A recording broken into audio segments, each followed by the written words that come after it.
Le pipeau de Virgile. Un jour, Virgile, le vieux chasseur, entra dans l'unique magasin du village en criant bien fort qu'il était le plus malin de tous les chasseurs du pays. « Vous allez voir, j'ai trouvé le moyen d'attraper à coup sûr tous les animaux de la montagne, dit-il en gesticulant. Quand je reviendrai, vous voudrez tous m'offrir à boire, me féliciter et vous faire photographier avec moi et mes prises. » « Aurais-tu un nouveau fusil ?» demanda quelqu'un. « Mais non, c'est bien plus simple, dit-il. J'ai juste pris un morceau de bois et je m'y suis taillé un pipeau avec mon canif. » Tout le monde se mit à se moquer de lui en l'imaginant seul dans la montagne jouant du pipeau aux animaux sauvages. Mais il leur lança un regard plein de défis. Quand je souffle dans ce pipeau, je peux imiter n'importe quel cri d'animal. Le cerf, le raton laveur, le putois. « Espèce de putois !» dit quelqu'un. Virgile, vexé, sortit en bougonnant, son vieux fusil dans une main, son pipeau dans l'autre, et partit vers la montagne.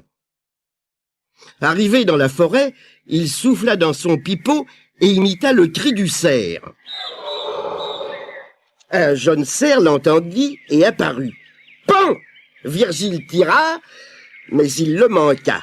Il n'était pas un bon tireur et, comble de malchance, son fusil s'était enrayé. Mais le cerf, qui s'était enfui épouvanté, n'était pas le seul animal de la montagne à avoir entendu le pipeau. Un énorme chat sauvage s'était réveillé. Il se léchait les babines à l'idée de manger un cerf dodu. Mais, en suivant la direction d'où était venu le bruit, il ne trouva que le vieux Virgile. Il se consola en pensant que celui-ci ferait un excellent dîner. Virgile souffla vite dans son pipeau pour imiter le rugissement du puma. Le chat sauvage eut tellement peur qu'il détala aussi vite que si un vrai puma l'avait poursuivi. Mais le chat sauvage n'était pas le seul animal de la montagne à avoir entendu ce qu'il croyait être le rugissement d'un puma. Une femelle puma, affamée, accourait en sautant de branche en branche, pensant que son compagnon l'appelait. Elle ne vit que le vieux Virgile, mais se dit qu'il ferait un bon dîner. Vite, Virgile souffla dans son pipeau et imita le grognement d'un ours gris. Elle eut tellement peur qu'elle s'enfuit comme si c'était vraiment un ours gris. Mais la femelle du puma n'était pas le seul animal de la montagne à avoir entendu ce qu'il croyait être le grognement d'un ours.